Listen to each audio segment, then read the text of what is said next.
रामायण में भगवान श्री राम और रावण के बीच हुए युद्ध का विस्तृत वर्णन है। युद्ध में श्री राम ने रावण का वध कर दिया था और लंका का शासन विभीषण को सौंप दिया था। ऐसे में यह प्रश्न उठता है कि रावण के शव का क्या हुआ, उसका अंतिम संस्कार कहाँ किया गया। ऐसे कई सवाल आज भी बरकरार हैं, लेकिन श्रीलंका सरकार व अनेक लोगों का दावा है कि रावण का शव आज भी धरती पर मौजूद है।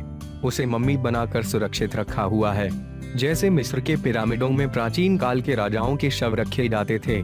श्रीलंका के पुरातत्व विभाग ने भी इस बात का जिक्र किया है। यह मम्मी वहां के रगला जंगलों में रखी हुई बताई जाती है। माना जाता है कि जब रावण का वध कर दिया गया तो उसके सैनिकों ने उसे पुनर्जीवित करने के अनेक प्रयास किए, लेकिन उन्हें कामयाबी नहीं मिली। वे अपने प्रिय राजा का शव इसलिए जलाना नहीं चाहते थे क्योंकि उनको उम्मीद थी एक दिन रावण जीवित हो जाएगा।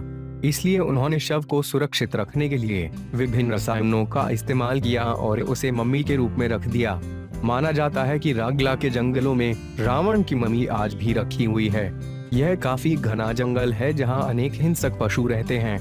मम्मी के आसपास के इलाके में कई जहरीले सांप और खूंखार जानवर निवास करते हैं, जो कि रावण की मम्मी की रखवाली करते हैं। कुछ लोगों का यह भी मानना है कि मम्मी के नीचे रावण का खजाना है। हालांकि कई लोग इस बात से सहमत नहीं हैं, क्योंकि इतने वर्षों तक किसी खजाने की जानकारी होने के बाद वहां उसका शेष रहना संभव नहीं लगता। रावण बहुत ज्ञानी और पराक्रमी था। माना जाता है कि रावण की मम्मी की लंबाई करीब 18 फीट है। रावण का शव जिस ताबूत में रखा गया है उस पर एक खास किस्म का लेप लगा है, जिससे वो ताबूत हजारों साल से जस का तस है। इसके अलावा भी श्रीलंका में रावण से जुड़े अनेक प्रमाण बताए जाते हैं। श्रीलंका के लोग अपने पूर्वजों से ये बातें सुनते आए हैं।